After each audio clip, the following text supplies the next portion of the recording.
Once upon a time, a soldier that was fighting for Tsar Nicholas, his army, they used to fight all day, and then the soldiers would get drunk at night. And then the next day, they'd fight all day and get drunk at night. So he got really drunk one night, and he fell asleep, and the next morning, the army moved on. And he woke up and he realized, oh my gosh, I'm gonna get in a lot of trouble. So he jumped on his horse. He was gonna catch up with the army, but he was starving. So he went to a house, and it happened to be a Jewish house, and he got a big pot of cholent, and he put it on the neck of his horse. Cholent is like a big stew that we eat on Shabbat. It's got meat and grains and potatoes. So he put it on the neck of his horse, and he took off, and the cholent was burning hot. And so the horse was just ran like crazy because its neck was burning, and he caught up to his army right away. But the horse was so revved up that it ran right past his army, and it ran to the front of the enemy lines. And the enemy saw this one soldier like running towards them, and they thought he must have some special new weapon, you know, powerful gun or something. And the whole army took off the other direction, and so they called that the battle that was won without a single bullet being fired. And Reb Mendel Futterfass tells the story. He's a great Hassid in Chabad. So he tells the story, and he says it's really a metaphor for us fighting our own evil inclination, our own bad habits. And he says if we're confident that we can definitely conquer our bad habits, we can chase them away. But if we're scared that we have these bad habits and we're never going to conquer them, and we're always going to be stuck in these same patterns and we feel hopeless, then we can't conquer it. So if we think about our life and we think about going directly at whatever we don't want to take care of that we know we have to. Take, for instance, Hebrew. I've lived in Israel for 10 years. My Hebrew is terrible, right? If I just go to every Israeli and I talk to them directly in my terrible Hebrew and I'm embarrassed, I'll learn very quickly, right? Take asking out a girl that we want to go out with that we're scared to get rejected, and we just go right towards it, and the worst that happens, we get rejected. If we take dealing with some family member that things are always stuck between us, and we just go right at finding a way, right? Whatever we have in our life, if we could apply this metaphor to it, then pretty soon we're not going to really fear anything we have to deal with. And that is a really great state to be in. The fear saps our energy, right? Fear of anything, it just saps our energy. And in Breslov, we place a big emphasis on being embarrassed on purpose. So that's like a great source of hesitation for everything. We don't want to be embarrassed. So my Rav Eliezer Berland is he's accused of all these basically sex crimes, and there's about 10,000 of us that hold him as probably the greatest human on earth, and then there's quite a few people that believe the gossip and are against him. Now this morning I was down at the minyan where he davens. He's under house arrest for probably about another month. And so there's about, like every Shabbat, there's about 1,000 of us davening with him. And I ran into my friend today who's a Hassid of Rav Rumpler. Rav Rumpler is a very special, intense tzaddik in Jerusalem that I always had some kind of connection with. So my friend said that Rav Rumpler wrote a public letter about Rav Berland where he said, listen, I know this guy my whole life, or I've known about him my whole life, and everyone knows like his derech has always been to get embarrassed on purpose, you know? And in the letter he told a story that Rav Berland came to America once, and he gave a class in the Likutei Moran, which is Rebbe Nachman's like main opus, his main work. And people in the class were like stunned, like they had never heard something on this level, and they ran up to him afterwards like, you know, Rebbe, teach us. And Rob Berland took off a shoe and like threw it across the room and started acting crazy, like crazy. And people just cleared out and left him alone. They said, oh, this guy's some kind of like, you know, he might be a genius, but he's crazy. And Rav Rumpler cited that story, and he was either there personally or knew, but I think he was there personally because he used to be in Muncie, and Rob Berland taught in Muncie. And he said, listen, Rob Berland's derech has always been the path of public embarrassment. And all of us on the inside by now, we all pretty much feel the same way, that Rob Berland made up this story about himself. Yes, when I heard that explanation of his sex crimes, I too thought, come on, give me a break. But after studying it day after day, month after month, in different ways, more than you have, I'm sure, I started coming to the conclusion that, wow, like, this guy is obviously must be some kind of divine theater. You know, I could go on and on. You know, Rav Mutta Frank, whose son just got engaged, Mazel Tov. Rav Mutta Frank, a big Breslov Rebbe in Jerusalem, he said that Rob Berland personally once offered him a lot of money to make up some kind of lie about Rob Berland, you know, to embarrass him. And yeah, when you hear this, I know people on YouTube and Facebook in general are not so connected with the inner story of Jerusalem. So when you hear this, you like me are going to be like, oh, come on. So maybe I shouldn't say it because you can't hear it. But whatever. I said it. So there we go. And in the letter, Rav Rumpler told the story of the Ramah, which the Ramah was involved with the writing of the Shulchan Aruch, which is the main book of Jewish law.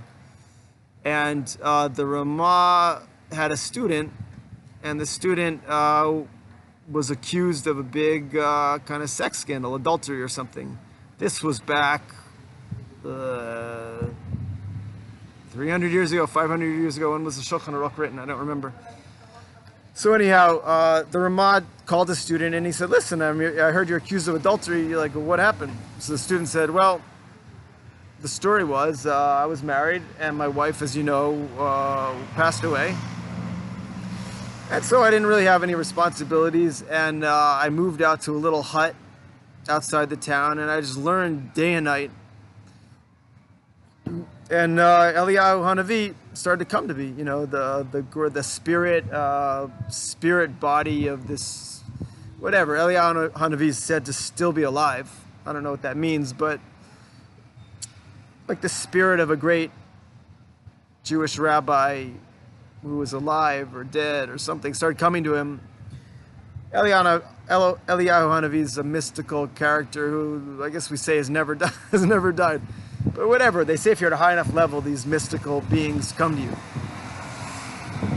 So in the story told by the Ramah, so this man said that Eliyahu Hanavi's started coming to him. You know, it means like he's on a high level. And the guy said to the Ramah, like, I started worrying I was going to get pride. I was going to get gaiva because this means I'm on a super high level. And so I prayed to God really hard, like, you know, please help me from not getting gaiva. And then this rumor started that he committed adultery. So in his letter, Rav Rumpler quoted that story. And this all might sound kind of abstract to you, you know, but it's not to me, because Rob Berland is like the most amazing human I've ever been around. And I've been around some amazing humans, and his level is just kind of like, you know, I don't think anyone's even close to him on planet Earth. And if someone is, I want to know about him. You know, whatever. These are fighting words because students of other rebbes or other gurus or yogis say, "What about my teacher? Okay, whatever." I don't want to start fights.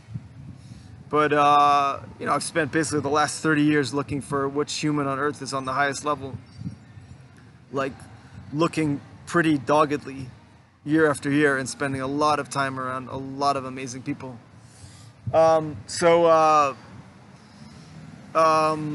That whole story is just to say that, how did I get to that story in the first place? We have to go at what's most difficult. We have to go at what's most difficult, even if it's embarrassing. We have to go at what we need to do, even if it's embarrassing, even if it's difficult.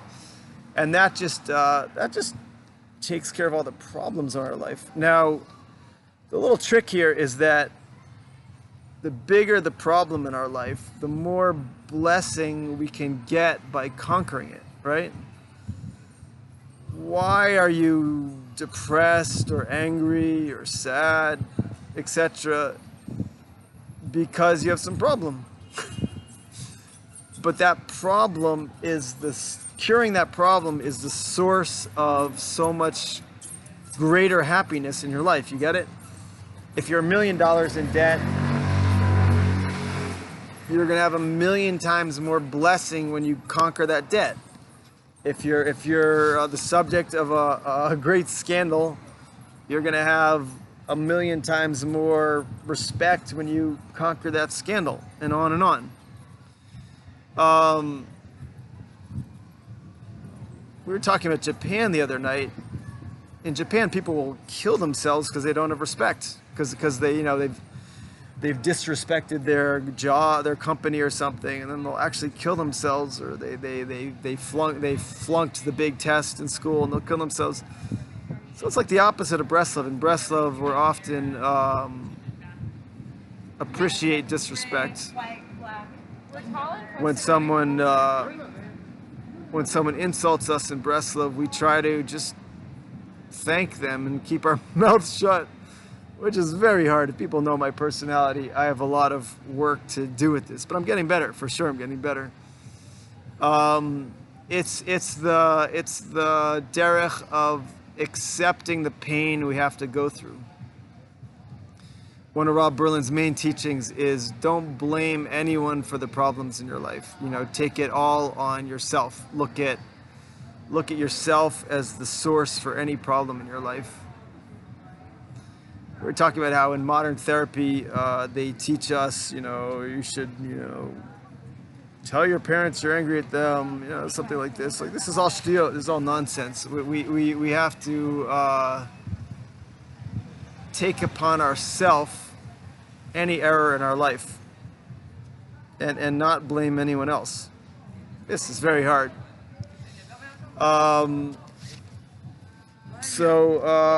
Yeah, but take, dating. I'm single. It's my birthday today. You should give me a blessing to get married this year. And I give you a blessing for everything you need in your life. All the wealth, all the health, all the love. You should have all the blessings in your life. So I'm single, and after dating and things not working, it's easy to blame it on the woman, blame it on her people, whatever. And Rabbi Nachman says that if a man is doing what he's supposed to, then the woman will want to follow him. So I need to put all the blame on myself. I need to just rise to greater and greater levels of what I should be doing and conquer it. And then everything will come to me, and the same in your life. But this teaching is incredibly broad to apply across everything, right? It's kind of a derech of, don't wait for anything, run towards it. My best friend in Jerusalem was running the American football team. So I forget what the story was, but somehow he got me to try out for the American football team. I think it was that if I got him to talk to Rav Steinsaltz as a deal. Rav Steinsaltz is a very intimidating character, so I think the deal was I'd get him to talk to Rav Steinsaltz, and then I had to try out for the football team. So we did the deal, and I tried out for the football team. And what I learned was when you have the ball and someone's trying to tackle you, you have to run towards them and kind of like push against them, or else they just crash you, right? Like if I'm holding the ball on a football field and I'm running, if someone's trying to tackle me, I can't run away from them. Sometimes you just have to run towards them. That's your only way out. Or even just to avoid getting injured, you have to run towards them. That's like another application of the metaphor, that like whatever's our trouble in life, we have to run right at it. run right at our trouble. And if we take on this derech, then what do we have to worry about, right? You see what I'm saying? Like any kind of dread we have in our life, like, oh, I don't want to deal with this. Oh, I don't want to, we shouldn't leave space for that. We shouldn't leave space for that. And but to really do what's difficult, it helps if we relax totally while we're doing it, right? I practice like Zen meditation without the Eastern elements. Like I don't say Eastern mantras, and I don't do the meditation where you bring energy up the spine, which might be problematic. But I sit in the yoga pose called full lotus, where you look like the Buddha statue, So when you practice this yoga pose, it hurts like hell. It just, it hurts like hell. And the only way you can get through the pain is through complete relaxation. There's no way. If you tense up at all, if you struggle, it just hurts. It hurts more.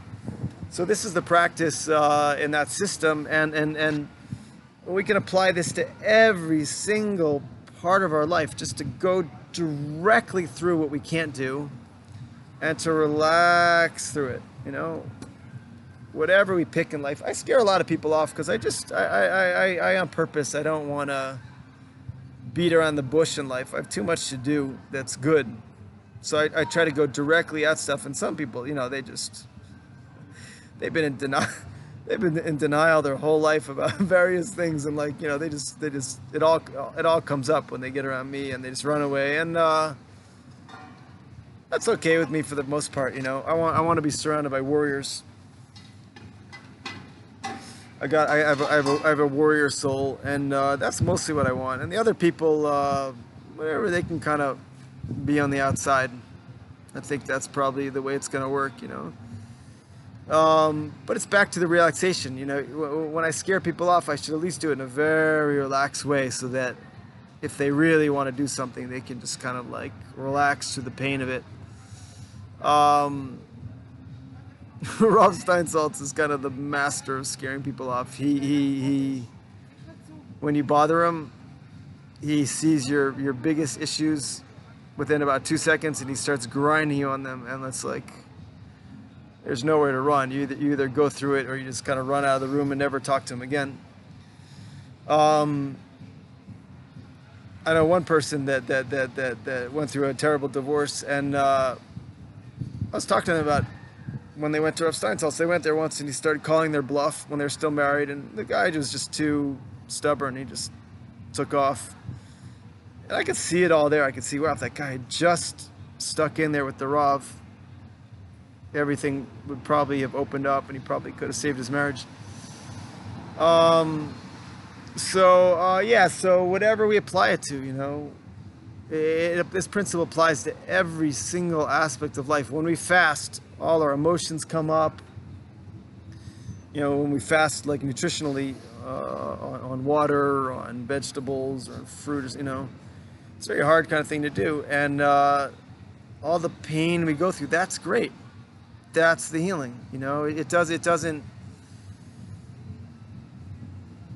There's no really downside to the system, except the people that are kind of stuck in your life, they'll have a hard time clinging on to you.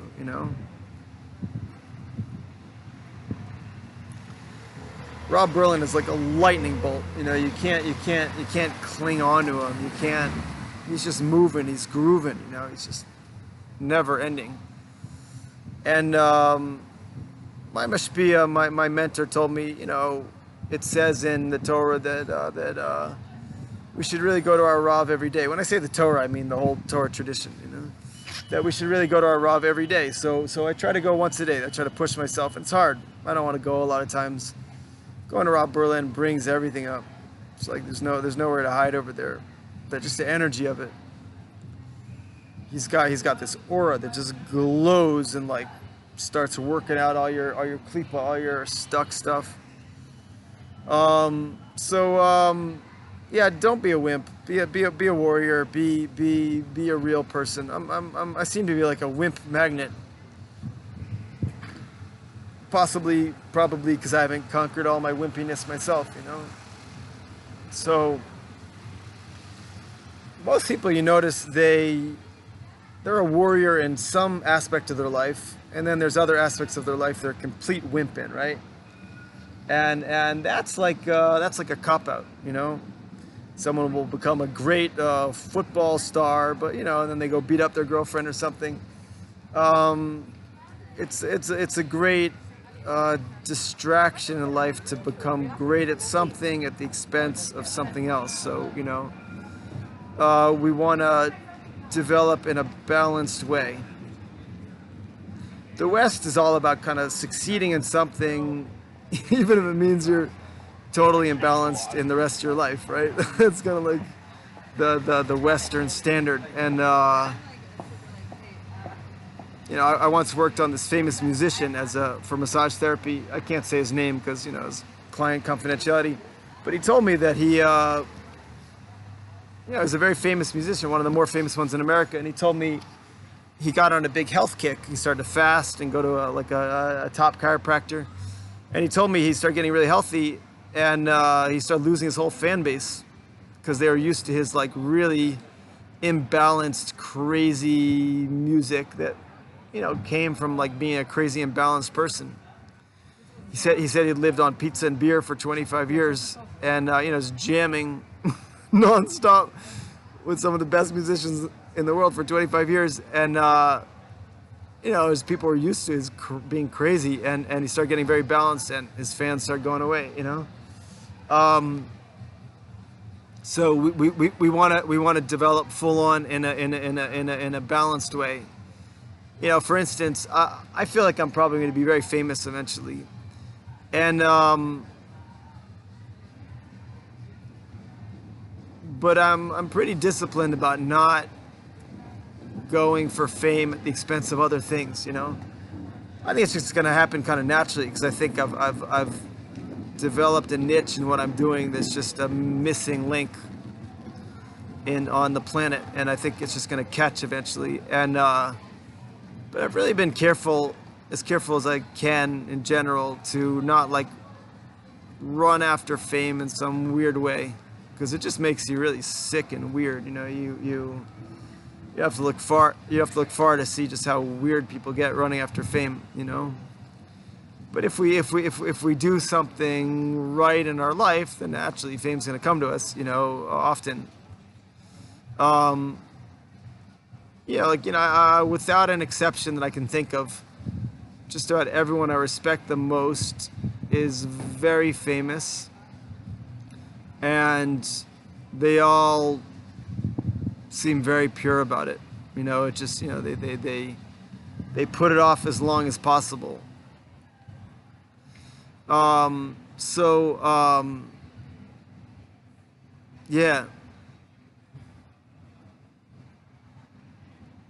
Yeah, may we be blessed to go directly at what's most difficult, you know, and just accomplish it and penetrate through it, get to the other side, and then take on the next thing, you know.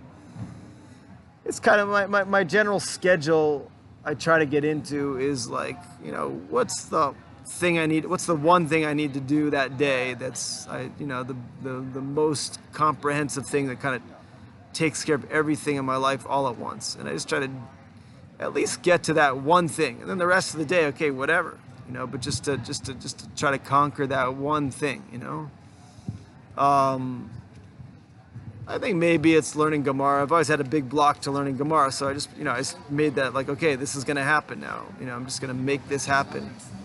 And like where I grew up in Boston, there's a big emphasis on like in education. It was like, what's the core curriculum that we need to study? You know, like as a youth, what do you have to know just generally? You know, yeah, you have to know basic math. You have to know basic history. You know, this is a kind of wise emphasis on core curriculum. So like the Gemara is kind of like for a Jew, a Jewish male, it's sort of like the core curriculum in life, right? It sort of covers all the bases. So if a Jewish male isn't learning the Gemara, it's like something's missing, you know. And so yeah, so what's the one thing each day we can do that's just the core curriculum, the core study, the core practice, you know. Like the Zen meditation, just, you know, just sit in full lotus. It's like a central thing you can do with your body that takes care of everything at once, if you do it right, you know. With you know, finding the one human on earth that we feel like is the most evolved champion kind of human on earth, and to go to them every day. That's a core kind of thing. Jerusalem is known in Kabbalah as the central place on planet Earth. I always wanted to live in the center of things. I just made myself move to Jerusalem. I realized this place is the center, you know? And now I got an office on the main commercial street in Jerusalem. Ben Yehuda, you get the pattern. I'm trying to like centralize everything, you know? Because we can get so scattered in life, you know? We try to do too many things, take on too many things, know too many people, you know? Let's simplify. Just, you know, what's the main things, and we aim for that, you know.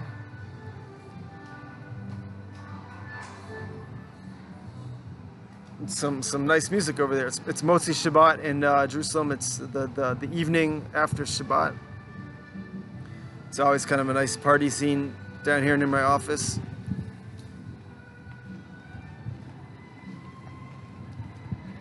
And yeah, the main thing I want to do in life is teach and learn, you know? So if you want to learn with me, if you want to teach me, if you want to teach and learn with me together, like, I'm here. This is what I'm here to do, and I'm willing to go anywhere to do it.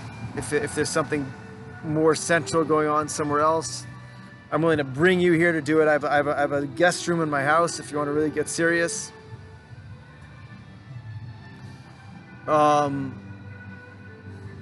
Teaching and learning, that's what jazzes me, but it's got to be the central thing, you know.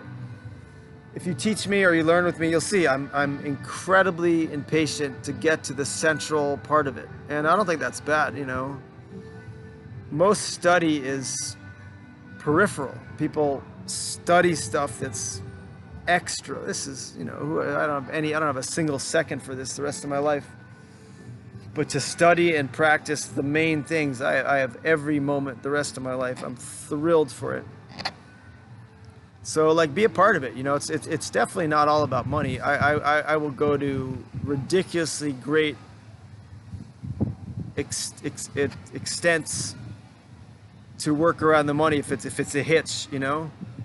And the reason I don't study with a lot of people I want to study with is they don't do that. They're like, only money. And there's something very corrupt about that. Like, if I don't have the money to study with you at this time, but I'm willing to serve you in a real way that really is worth something, then we should do it, you know. My main teacher in health, Paul Pittsford, I didn't have money the whole time, and he made me work for him, and I worked really hard, and we both loved it. You know, it was a great process. It's called the apprenticeship system, where you just work for someone in exchange for them teaching you their profession. Once upon a time, that's how it worked, the guild system in Europe, you know.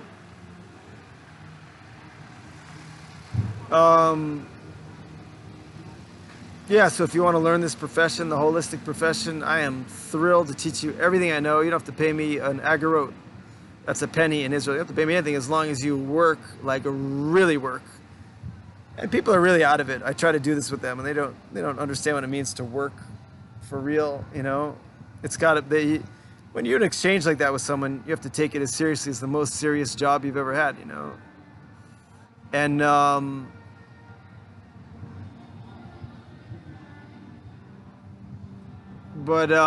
yeah, things are gonna get very interesting. Yeah, we can do it. We can do it. We can all do what we think we can't do, and we must do what we think we can't do. And You know, we have to try our best every moment. And if we fail, that's great. And then we just try some more. And if we fail in this lifetime, well, we might get another incarnation. Just do it then, or we go to hell, God forbid, and then work off our karma in hell, God forbid, and then get back in the game. Like there's no stopping. There's no giving up. There's no way out. Yeah. We can do it. We can do it. We can do it. Everything. Rob Berlin is kind of like the ultimate personal coach, like on a nuclear level. You have no idea. Look him up online. You'll see mostly stuff about the sex scandal. You know, most people on Earth, they either haven't heard of him, or they only know about the sex scandal. That's it. That's, you know, probably 99 point whatever 9%. But it makes sense to me. It's like in the Matrix. You know, the winning team is always like the underdogs for a while in the story. The winning team's always the underdogs until we win permanently. You know, that's the nature of things, because there's a ruling power on top of us, right? So until we win permanently, of course we're the underdogs, you know. And yeah, whatever I can help you with, you know. It's not just about money or work. Like, I'll help you for free if you're for real, but most people are so not for real that you just have to charge them, or you have to make them work, or else it doesn't flow, you know. If you're for real, I'll volunteer for you to the ends of the earth. That's what it's about, you know. But most people have such a glitch that's why the system kind of works, you know. They won't take me seriously enough unless they have to sacrifice something. Just, you know, it's people's bad psychology.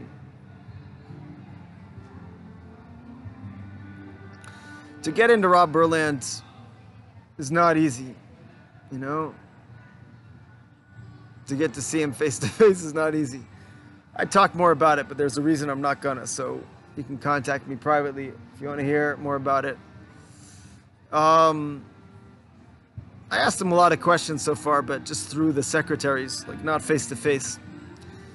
But I got up in his face once. When he's speaking now, there's like, you know, hundreds of people milling around and you can't get to him.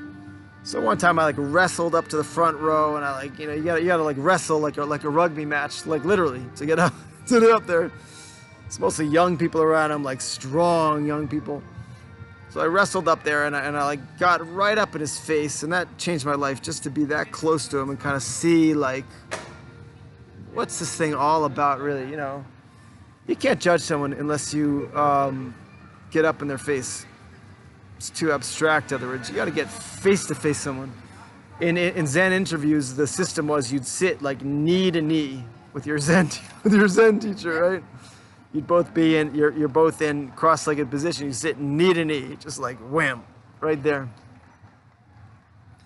The first time I did that, it totally changed my life. Just to be that close to someone on that level, you know. Zen is amazing. It's just connected to all sorts of unkosher stuff in the Japanese world. But if you take out the good part from the bad part, boy, there's treasures there, you know.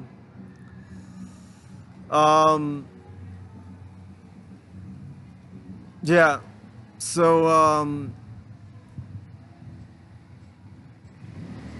yeah, come to me. Call me 24 hours a day. Come to my office. Come to my house. Bring me to you, whatever. Let's if we have karma together, let's just finish it, you know. In Buddhism, they talk about finishing the karma. So you have someone that you just, you know, you have some connection with them. Okay, so then you got to go through it. Don't put it off. Don't let it play out, you know. Finish it. Go directly, like pay the debt, you know. Whatever we don't go directly to in life that we know we have to do, it'll come to us somehow, and usually in a less conscious kind of way. health is that way. If you don't take care of some health condition, you'll eventually have to deal with it. There's no way out, you know. There's no way out of anything.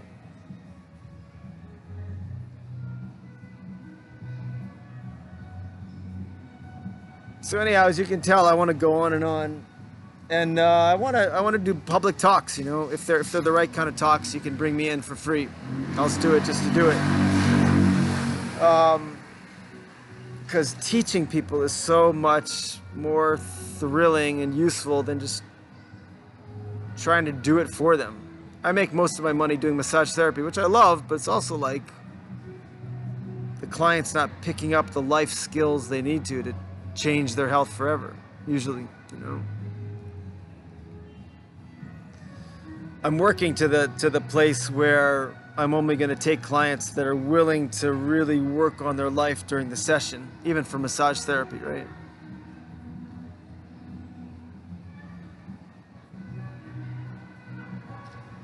All right, whatever, enough about me. What about you? Tell me about you. Be in contact with me and tell me about you. Let's do this. Baruch Hashem. Bless God.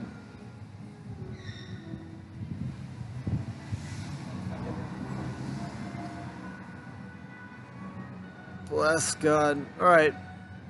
All right, love you guys. And thanks if you want to share this video. Thanks if you want to subscribe. Thanks if you want to help me improve these videos. Thanks if you share these videos with 1,000 people. And that's it. It's a wrap. God bless.